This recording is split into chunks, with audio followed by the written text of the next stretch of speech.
The next example in our series of men of courage is David, who had the courage to fight. There are several examples in David's life of him courageously fighting against his enemies and the enemies of God. But for our lesson today, we're going to focus on his fight against the Philistine giant Goliath in 1 Samuel 17. Now, the nature of our fight today may be different. Paul said, "For though we walk in the flesh, we do not war against the flesh. For the weapons of our warfare are not of the flesh, but divinely powerful for the destruction of fortresses. We are destroying speculations and every lofty thing that raised up against the knowledge of God.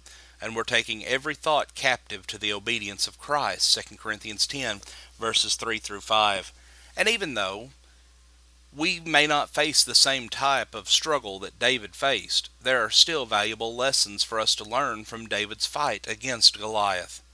Saul was the first king of Israel and had just been rejected by God from being king because of his failure to completely destroy the Amalekites. Once God had rejected Saul, he sent Samuel to Bethlehem to anoint a new king, a son of Jesse. The 7 older sons of Jesse passed before Samuel, but God did not choose any of them. Instead, God chose David, the youngest, who was initially excluded from the gathering and left out tending the sheep. Yet he was God's choice to succeed Saul, so Samuel anointed him in the midst of his brothers, 1 Samuel 16 and verse 13. Later, Israel assembled to do battle with the Philistines, and Goliath, a giant and a valiant warrior, issued a challenge to the Israelites, a one-on-one, winner-take-all duel between himself and anyone the Israelites chose to represent them. Saul should have been the one to answer the challenge. One of the reasons why the people of Israel wanted a king in the first place was so that he could go out before them and fight their battles. Besides this, Saul was taller than any of the people from his shoulders upward, 1 Samuel 10 and verse 23. But Saul was like the rest of his people. He was dismayed and greatly afraid of Goliath. Now, David's older brothers three of his older brothers were in the army, and his father sent him to deliver some provisions and bring back a report on their welfare. Well, while there, David found out about Goliath's challenge and the reward for defeating him.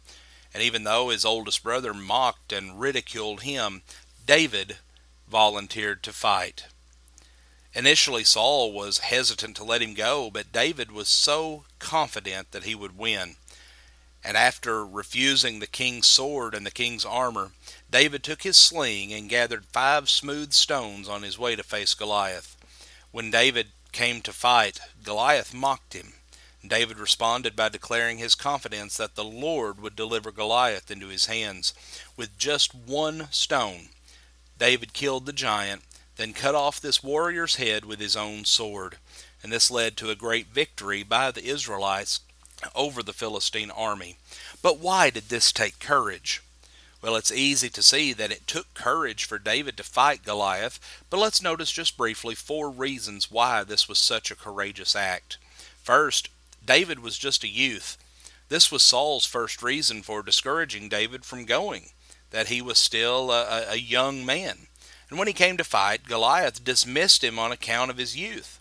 David was not even supposed to be there, as was bluntly pointed out by his oldest brother. Second, David was not adequately trained and equipped, at least from a human perspective. Saul contrasted David, a youth, with Goliath, a warrior from his youth, implying that David had no training to fight in battle. But besides being untrained, he had no armor and no suitable weapon of war. Instead, he faced the giant with a stick, with 5 stones, and with a sling. Third, David's opponent was a warrior and a giant. We already noticed how Goliath had been trained as a warrior from his youth. And if his training was not enough to intimidate any potential opponent, Goliath's size, a height of 6 cubits and a span, which was about 9.5 feet tall, would have deterred almost anyone from battling against this man. And then fourthly, David's opponent was an enemy of God. Of course, to David, this only served as further motivation to fight. But this was more than just a physical fight. David had to stand up and fight in the name of God against an opponent who was bold enough that he taunted the armies of the living God. Friends, David was confident that the Lord would be with him.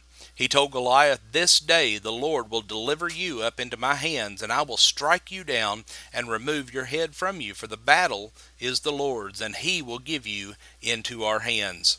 We must be confident as well. Though powerful forces will wage war against the Lamb will overcome them, because he is the Lord of lords and the King of kings. Revelation 17 and verse 14. Therefore, let us fight the good fight of faith, so that we can share in the Lord's victory as he triumphs in the end. Friends, we thank you for joining us for our program today, and have a blessed day.